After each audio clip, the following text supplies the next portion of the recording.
Jesus é um ponto de ruptura. Jesus é um ponto de ruptura. Onde Jesus chega, onde seu nome é pronunciado, onde se toma conhecimento da pessoa de Jesus, se estabelece um antes e um depois. Jesus implica um ponto de ruptura. O encontro com Jesus necessariamente gera um antes e um depois. A história do mundo ocidental é dividida entre antes e depois de Cristo.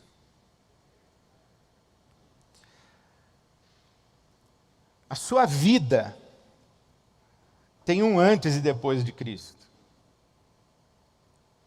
Não é possível você se encontrar com Jesus e continuar a ser a mesma pessoa que você era, ter a mesma vida que você tinha, pensar as mesmas coisas que você pensava, se comportar da mesma maneira que você se comportava, ter o mesmo coração, a mesma atitude, que fizeram você ser quem você era até encontrar-se com Jesus. Jesus implica um ponto de ruptura. E implica um ponto de ruptura na religião de Israel, ou pelo menos na religião de Israel conforme estava configurada no seu tempo. Jesus é esse ponto de ruptura para toda a história de Israel, pelo menos 2000 anos de tradição da religião de Israel. Especialmente os últimos 800 anos antes da sua vinda. Desde o tempo em que Israel fora levado para o cativeiro na Babilônia. Ali acontece uma grande mudança na religião de Israel. A religião de Israel que estava baseada nos sacrifícios no templo, na estrutura dos sacerdotes que sacrificavam diariamente no templo. Quando Israel é levado para o cativeiro na Babilônia, Israel não tem mais o templo, não tem mais o seu lugar de sacrifício, o seu lugar de culto. E é ali na Babilônia que surge o modelo sinagogal, é ali que surgem as sinagogas. E é ali que surge o que nós vamos conhecer no Novo Testamento como os fariseus.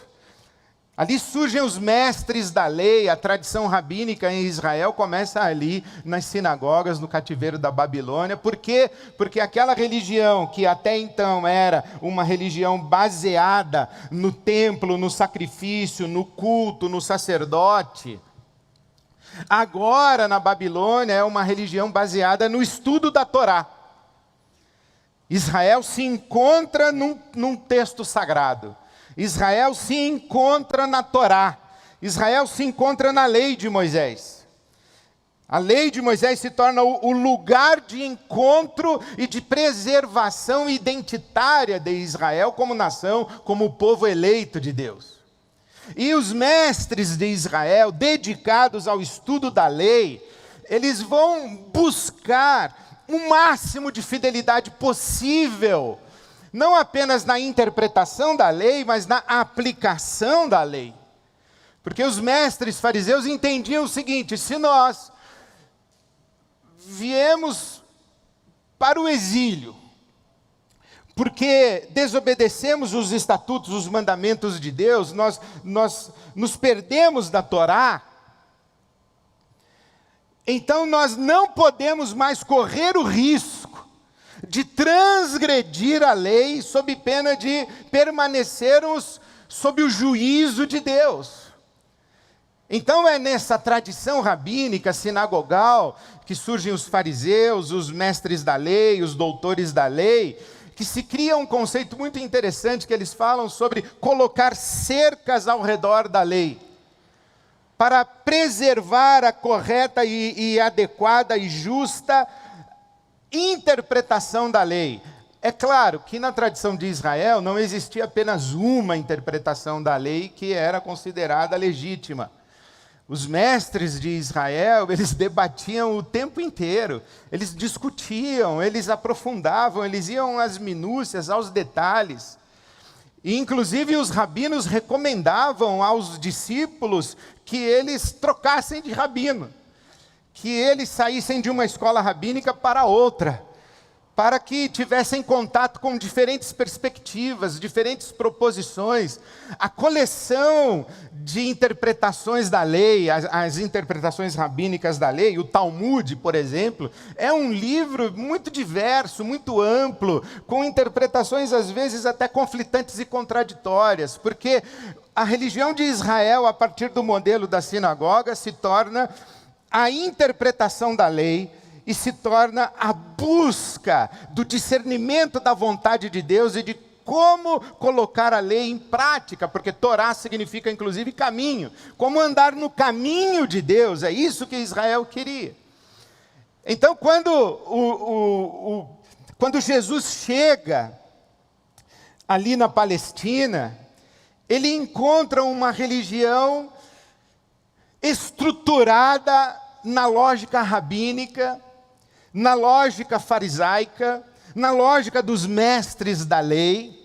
As diferentes escolas rabínicas, nós sabemos, por exemplo, 2 grandes rabinos que debatiam e tinham grande proeminência naqueles dias, que eram Hillel e Shammai.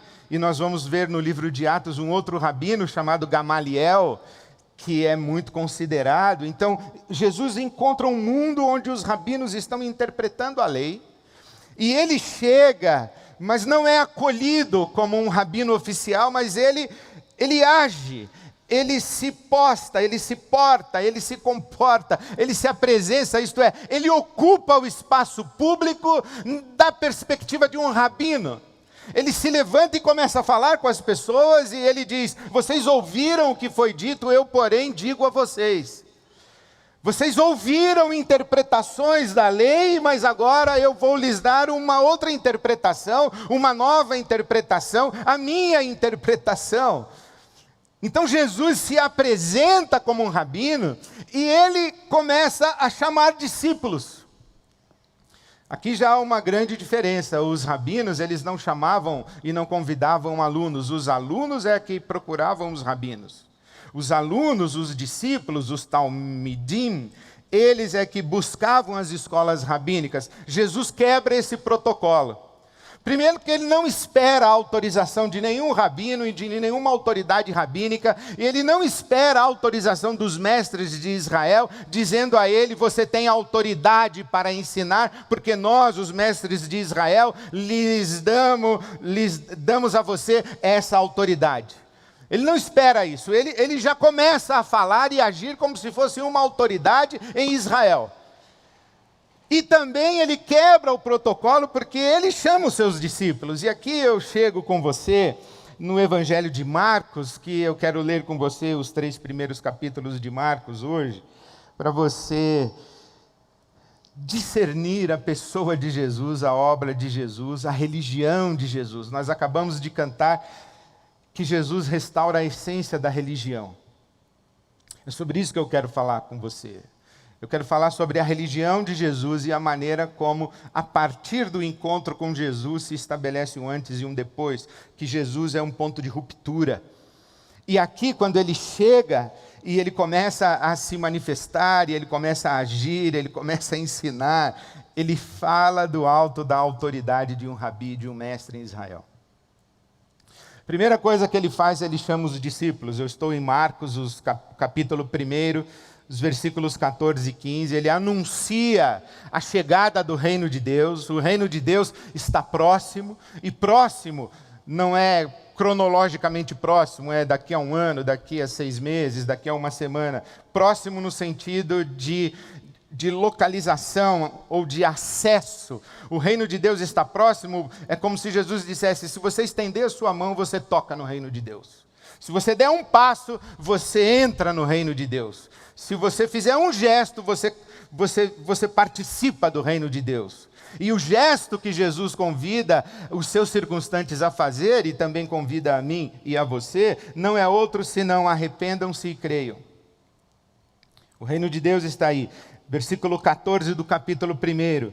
João foi preso e então Jesus foi para a Galiléia proclamando as boas notícias de Deus e dizendo: o tempo é chegado, o reino de Deus está próximo, arrependam-se e creiam nessas boas notícias. Arrependimento é uma expansão de consciência. Jesus está dizendo: abra o seu entendimento. Deixe com que a sua consciência seja dilatada, para que você perceba e para que você participe do reino de Deus. Dê um passo de fé, creia nisso, que o reino de Deus está aqui. E então Jesus se dirige aos seus primeiros discípulos. Marcos capítulo 1, ele vai a Pedro e a André, e ele diz: sigam-me, venham comigo, e eu farei de vocês pescadores de homens. Venham comigo e eu farei de vocês pescadores de homens. Aqui tem mais uma ruptura. Os rabinos tinham seus discípulos para que os seus discípulos aprendessem com eles, rabinos, a interpretação correta da lei de Moisés. As escolas rabínicas tinham como finalidade o ensino da Torá. Um rabino dizia: venha comigo porque eu vou ensinar a Torá para você. Jesus diz assim: não, comigo não. Venha comigo que eu vou ensinar você, eu vou fazer de você uma pessoa que busca pessoas. Eu vou tocar a sua vida de tal maneira, e você vai me ajudar a pescar gente. Você vai me ajudar a buscar pessoas, pescar homens. Não é estudar a Torá, é buscar pessoas. Não é a preservação da Torá, é a redenção das pessoas. Não é aprender a correta interpretação da Torá, é aprender a redimir ou colaborar para que pessoas sejam redimidas, sejam curadas e sejam libertas. E tanto é verdade que Jesus faz essa ruptura na tradição rabínica de Israel e entra em choque, em confronto com os fariseus e com os doutores e mestres da lei e com a estrutura religiosa de Israel, que Jesus vai a uma sinagoga em Cafarnaum. Capítulo 1 do Evangelho de Marcos. Então, Jesus vai para Cafarnaum e logo chega ao sábado, e ele, como bom judeu, ao sábado vai à sinagoga. E vai à sinagoga para interpretar a Torá. Somente que quando Jesus está na sinagoga interpretando a Torá, quando Jesus está na sinagoga fazendo a sua leitura da lei, esse processo de leitura da lei, de interpretação da Torá, se torna secundário a um fato. E o fato não é outro senão um homem possesso de um espírito imundo grita: o que queres conosco, Jesus de Nazaré? Vieste para nos destruir? Sei quem tu és, o Santo de Deus. Marcos capítulo 1, versículo 24. Um homem possesso por um espírito imundo. Cale-se e saia dele, disse Jesus. Marcos 1, 25. Repreendeu Jesus o espírito imundo, e o espírito imundo sacudiu o homem violentamente e saiu dele gritando. Muito provavelmente, Jesus ilustra para os seus primeiros discípulos o que ele quis dizer com pescar homens. Pescar homens não é tirá-los da incredulidade para a fé. Pescar homens não é tirá-los da não religião para a religião. Pescar homens não é proselitismo religioso. O que Jesus faz, me parece, é que encontra este ser humano possuído por um espírito imundo, isto é, ali estava um ser humano roubado, alijado, completamente distante da sua humanidade, da sua identidade. Isto é, era um ser humano, mas comportava-se, pensava, agia, vivia sob uma força que a Bíblia chama de um espírito imundo. Era um ser humano, mas sobre ele a força opressiva de um espírito humano roubava-lhe a experiência da sua humanidade. E o que é que Jesus faz? Liberta aquele homem, diz assim: isso é pescar homens. Isto é pescar homens, é buscar no ser humano a sua humanidade. Isso é pescar homens. E é isso que Jesus faz. E as pessoas então ficam admiradas, porque Jesus ensina com autoridade. Jesus ensina com autoridade. Elas ficam admiradas. Que ensino é este? O que está acontecendo? Nós aqui vimos para ouvir uma explicação da Torá e presenciamos um ato de libertação humana. Está vendo a ruptura como começa e como vai ganhando densidade? A narrativa de Marcos segue, e no capítulo 1, versículo 40, Jesus encontra-se com um leproso. Um leproso foi ao encontro de Jesus e suplicou-lhe de joelhos: se quiseres, podes purificar-me. Cheio de compaixão, Jesus estendeu a mão e tocou nele. Tocou nele. Ora, é absolutamente claro em Israel que um leproso é um impuro, que um leproso é um imundo. Se ali Jesus expulsou um espírito imundo, aqui Jesus está diante do próprio imundo, que não é na forma de um espírito que oprime um ser humano, mas é um ser humano caracterizado como tal. O leproso, ele era impedido do acesso ao templo. O leproso era impedido do acesso à participação litúrgica, cultica de Israel. É um imundo. Ninguém poderia tocar um leproso, não apenas porque contrairia lepra, mas seria cerimonial e ritualmente imundo. E Jesus toca o leproso. Toca o leproso, e diz a palavra de Deus que imediatamente a lepra o deixou e ele foi purificado. Mais uma ruptura. Todas as pessoas em Israel que tocassem um leproso ficariam leprosas. Jesus é o único que toca o leproso, e não apenas não fica leproso, mas como principalmente o leproso fica curado.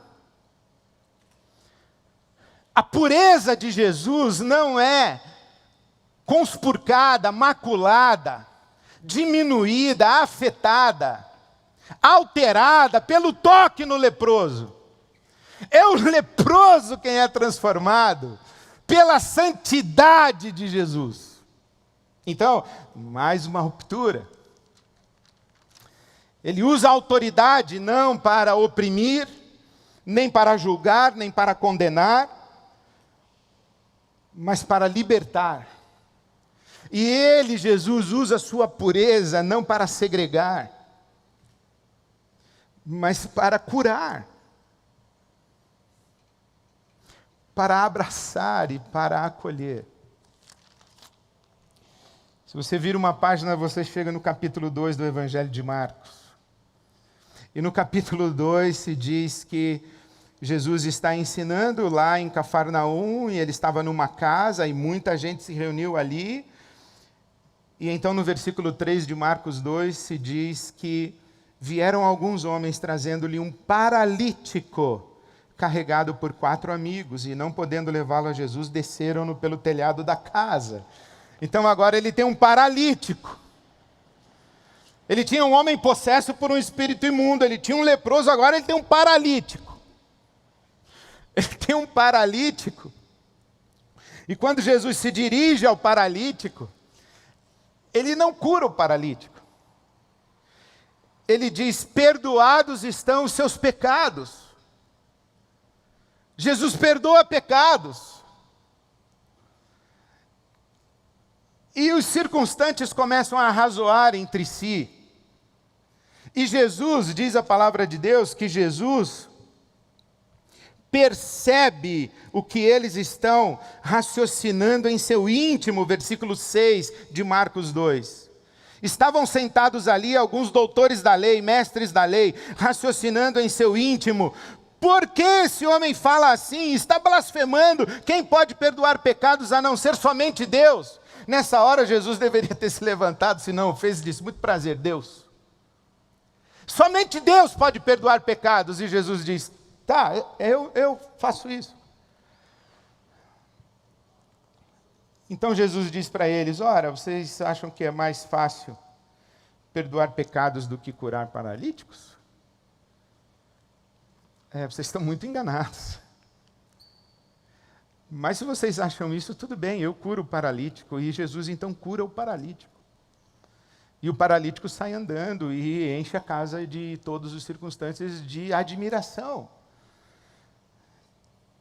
Então Jesus liberta um homem possuído por um espírito imundo, Jesus cura um leproso, e curar o leproso não é apenas curá-lo fisicamente, mas é restaurar a esse ser humano o espaço da participação na sociedade, porque o leproso era um aleijado, e ele vai ao encontro desse paralítico e mergulha não na sua aflição física, mergulha na profundidade da agonia de sua alma culpada e oferece-lhe perdão. Eu conheço muita gente que não é paralítica, mas não anda, porque a alma é paralisada, porque a alma é pesada. Gente para quem a vida não funciona, a vida não rola, porque a alma é carregada, é pesada. A alma é amedrontada. A alma tem medo de Deus, a alma tem medo da morte, a alma tem medo do inferno, a alma tem medo do diabo, a alma tem medo da escuridão, a alma tem medo das trevas. A alma tem medo do mal, a alma tem medo de si. E Jesus vai ao encontro dessa alma e diz: perdoados estão os seus pecados. Jesus liberta, Jesus cura, Jesus perdoa. É como se Jesus estivesse dizendo: ei pessoal, vocês estão entendendo o que é buscar pessoas? Pessoal, vocês estão entendendo o que é ser pescadores de homens? Vocês estão entendendo que o que nós temos que fazer no mundo é libertar, perdoar, curar? Vocês estão entendendo isso? Porque esse é o momento de Jesus. Até que chegamos a um ponto quase que de ápice desse caminho de Jesus, que é ali no capítulo 2, quando no versículo 23, era sábado e os discípulos de Jesus, passando pela lavoura de cereal, eles começaram a colher espigas. Colheram espigas, e os fariseus e doutores da lei foram criticar Jesus. Olha, os seus seguidores aí estão trabalhando no sábado. E então Jesus faz a sua célebre declaração no versículo 27 de Marcos 2, o sábado foi feito para o homem, e não o homem para o sábado.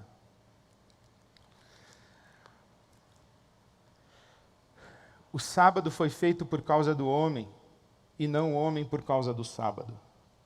O sábado foi criado em benefício do homem, e não o homem em benefício do sábado. O sábado foi feito para preservar o homem, e não o homem foi feito para preservar o sábado. O ser humano não existe para a lei, é a lei quem existe para o ser humano. É isso que Jesus está dizendo. E então parece que propositadamente, Jesus, numa outra ocasião, entra na sinagoga, o capítulo 3 do Evangelho de Marcos. Ele entra numa sinagoga e estava ali um homem com uma das mãos atrofiada. E alguns daqueles homens, os fariseus, os doutores da lei, estavam procurando um motivo para acusar Jesus, e por isso observavam atentamente para ver se Jesus iria curá-lo no sábado. E Jesus então cura esse homem no sábado. E no versículo 4 de Marcos capítulo 3, se diz que depois Jesus lhes perguntou: o que é permitido fazer no sábado, o bem ou o mal, salvar a vida ou matar? Mas eles permaneceram em silêncio. Irado, olhou para os que estavam à sua volta, profundamente entristecido por causa do coração endurecido deles, e disse ao homem: estenda a mão. E ele a estendeu e ela foi restaurada. Agora pasme você, versículo 6 do capítulo 3 do Evangelho de Marcos. Então os fariseus saíram e começaram a conspirar com os herodianos contra Jesus sobre como poderiam matá-lo. Então deixa eu ver se eu entendi. Tem um rabino que surge em Israel e gera encantamento, alumbramento e maravilhamento, porque ele vai ao encontro dos seres humanos na sua miséria, no seu sofrimento, na sua dor, no seu padecimento. Esse Jesus vai ao encontro do ser humano, perdoa, cura, liberta, abraça, toca. E o que resulta disso? Uma conspiração para matar Jesus, é isso que resulta. Por isso que Jesus é um ponto de ruptura na história e na tradição de Israel. E aqui, nesses 3 primeiros capítulos do Evangelho de Marcos, existem falas muito significativas de Jesus.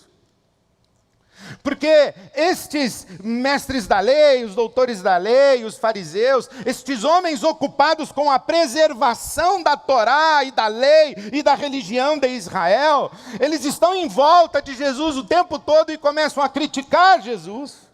Porque no capítulo 2, de 13 em diante, Jesus chama um cobrador de impostos, um publicano, e vai jantar em sua casa e senta-se à sua mesa.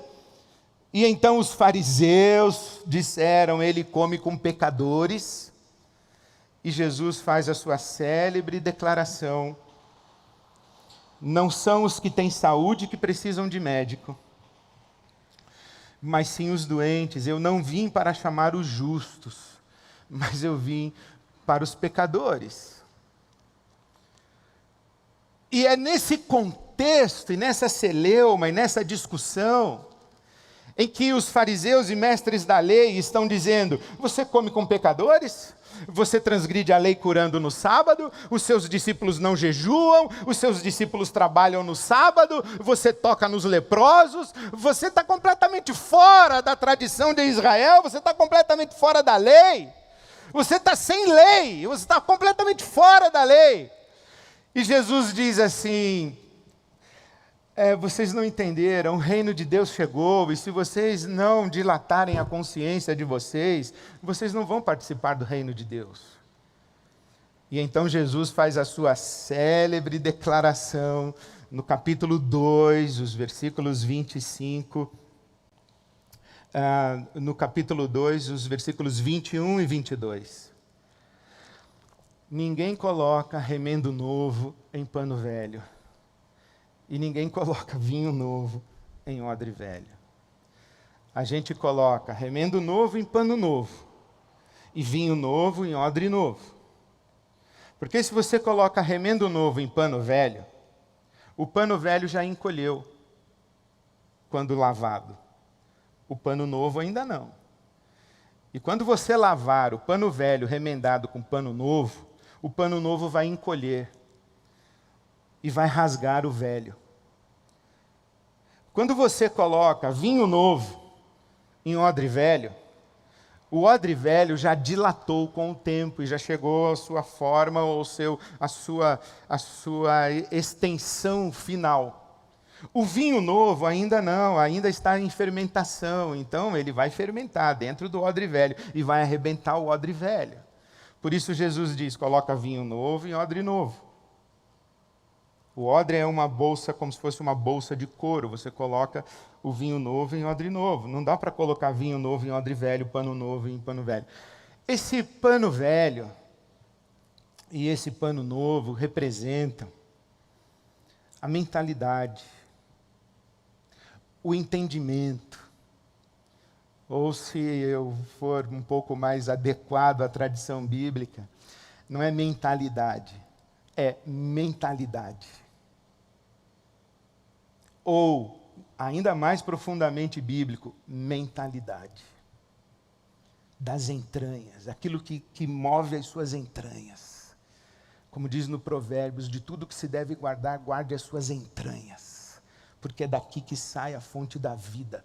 Guarde essa pulsão máxima da sua existência.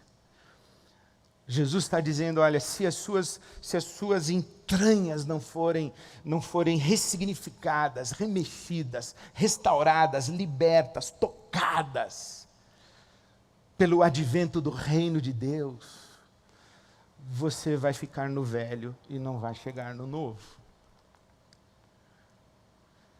Jesus é um ponto de ruptura para essa religião de Israel.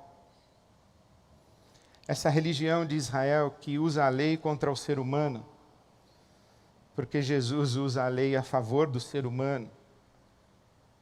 Porque toda vez que você usar a lei contra o ser humano, você está perdendo tanto o ser humano que você vai destruir com o seu legalismo, com o seu moralismo, com o seu autoritarismo, com o seu dogmatismo, com o seu julgamento, com a sua condenação. Você vai destruir esse ser humano. Mas não somente isso, você vai destruir a própria lei. Porque a lei foi criada para preservar o ser humano, não para destruí-lo. Jesus, ele não está preocupado em preservar a Torá. Ele cumpre a Torá, mas ele está preocupado e ocupado em preservar seres humanos, porque Jesus sabe que a única forma de preservar a Torá é usá-la para preservar e restaurar e redimir e curar e libertar seres humanos. Jesus, ele não está preocupado e ocupado com os justos. Porque os justos acham que não precisam dele, inclusive. Como é que você sabe se você está no novo ou no velho? Como é que você sabe se o seu coração, as suas entranhas, se a sua maneira de pensar, a sua consciência mais profunda já foi tocada por Jesus e você está no vinho novo e o odre novo do reino de Deus? Ou se você está no velho? Eu acho que existe um critério muito simples no Evangelho. O odre velho, o pano velho, o vinho velho, se ocupa em preservar a religião, se ocupa em dar satisfação aos que têm certezas e aos que têm a vida organizada e a vida pura. Jesus e o Evangelho se ocupam com leprosos, pecadores, pessoas possessas por espíritos imundos. O que me chama muito a atenção em Jesus não é que ele come com os pecadores e parece que ele transita com muita facilidade entre os pecadores. Ele não tem muita facilidade de transitar entre os fariseus e doutores da lei. Mas ele transita com muita facilidade aqui entre os pecadores. Mas o que me chama a atenção não é o fato que Jesus transita com facilidade entre os pecadores, se sente à vontade entre os pecadores. O que me chama a atenção é que os pecadores se sentem à vontade com ele, Jesus. Os pecadores não se sentem julgados, condenados, alijados, rejeitados. Se sentem acolhidos, abraçados e ouvem um bem-vindo de Jesus. Não porque Jesus não os considere pecadores, não os considere injustos e não os considere possuídos por espíritos imundos. Pelo contrário, Jesus diz, eu vim para eles, para os enfermos, eu vim para os impuros, eu vim para os leprosos, eu vim para eles, eu não vim para quem acha que está são, eu não vim para quem já tem certeza, eu não vim para esse pessoal. O grande escândalo de Jesus com a religião de Israel é por que vocês ficaram tão preocupados com fariseus e doutores da lei, tão preocupados com o sinédrio, e não foram buscar a ovelha perdida, pelo amor de Deus? Por que não? Quando Jesus diz, qual é o pastor que não deixaria 99 ovelhas e iria atrás da única perdida? Qual é?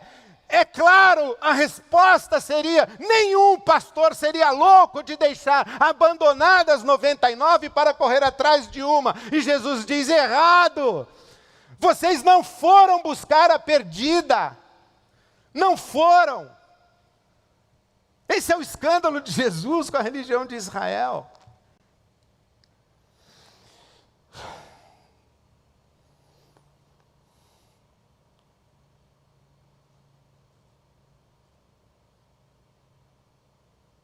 Jesus conta a parábola do fariseu e do publicano.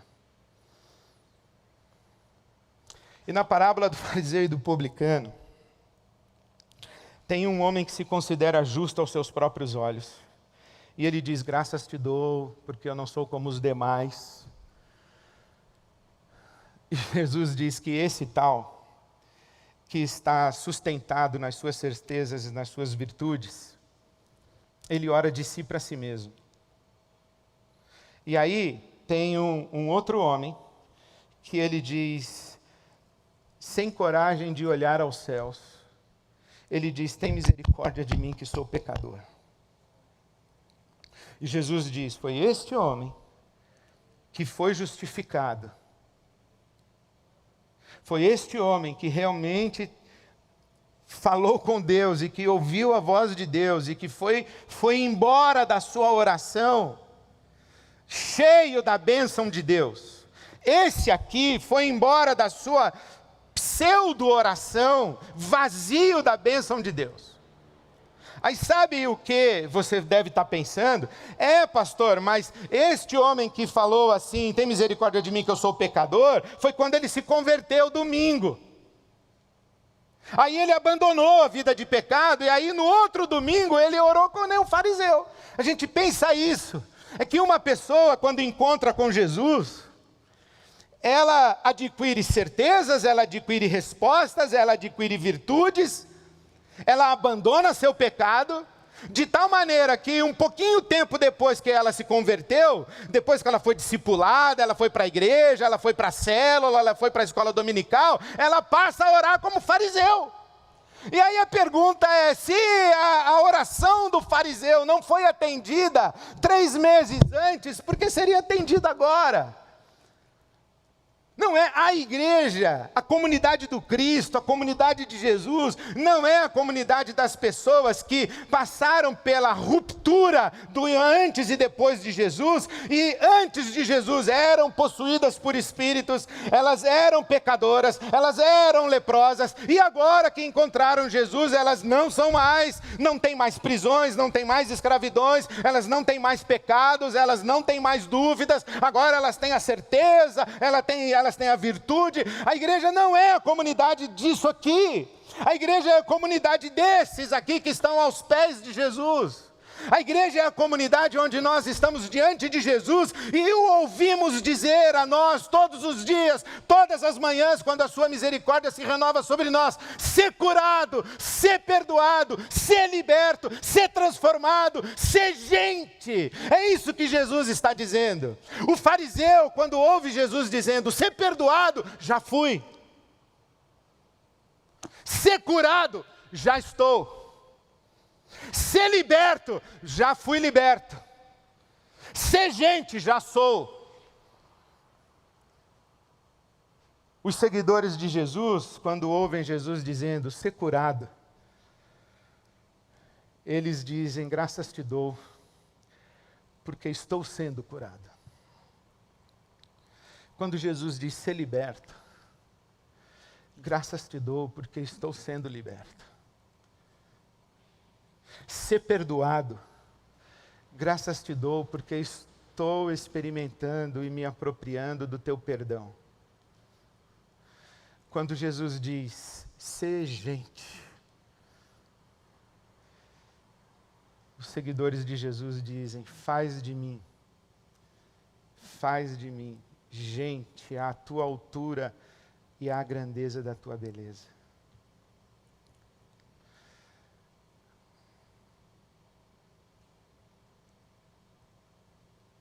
Jesus restaura a essência da religião.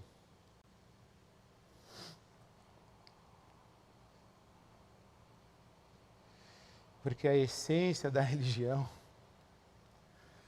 de Jesus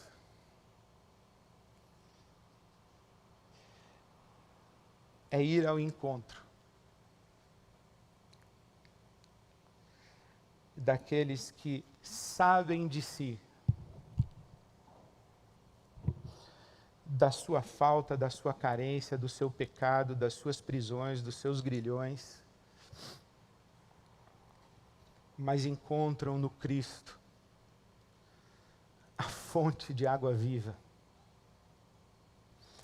E no Espírito do Cristo, o poder de sua transformação, que começa aqui, mas se completa na eternidade.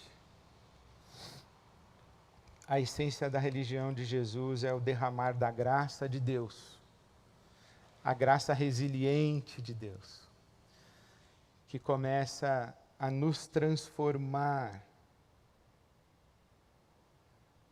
para nos devolver a plenitude da nossa humanidade segundo a imagem do Cristo.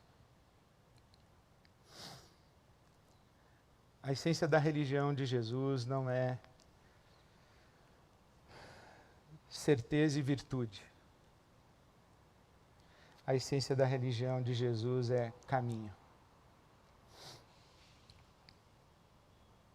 A essência da religião de Jesus não é ter chegado. A essência da religião de Jesus é peregrinar. Talvez o Evangelho de Marcos, o capítulo 3, versículo 14, seja um bom resumo da essência da religião de Jesus. Quando diz a palavra de Deus que Jesus escolheu 12 para que estivessem com Ele. Para que estivessem com Ele. A essência da religião de Jesus é estarmos com Ele. Porque em hipótese alguma Jesus se recusará a estar conosco. Não importa quem você seja, não importa como você se perceba, não importa qual seja a sua história, Jesus chama você para que você esteja com Ele, porque Ele está disponível a você. São as pessoas que não querem estar com Jesus. Quem? Quem acha que não precisa dele? Mas Jesus sempre quer estar com todas as pessoas. Jesus quer estar com você. Jesus nos chamou para que estivéssemos com Ele. E disse, vem comigo. Eu vou te perdoar. Vem comigo. Eu vou te curar. Vem comigo. Eu vou te libertar. Vem comigo. Eu vou fazer você ser gente. Não despreze. Pelo amor de Deus, não despreze o chamado, o convite, o amor de Jesus por você. Ser perdoado, ser curado, ser liberto, ser gente. Em Jesus Cristo, para a glória de Deus. Amém.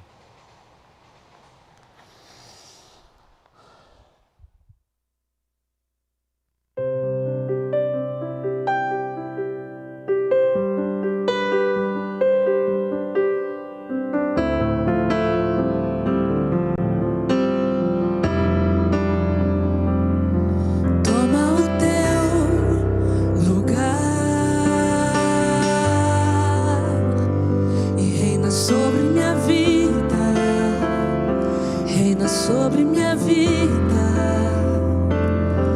toma o teu lugar e reina sobre minha vida, reina sobre minha vida. Abale o chão da vã tradição, restaure a essência da religião. És o caminho, só tu és o caminho. Abale o chão da vã tradição, restaure a essência da religião. És o caminho, só tu és o caminho. Toma o teu lugar e reina sobre minha vida. Reina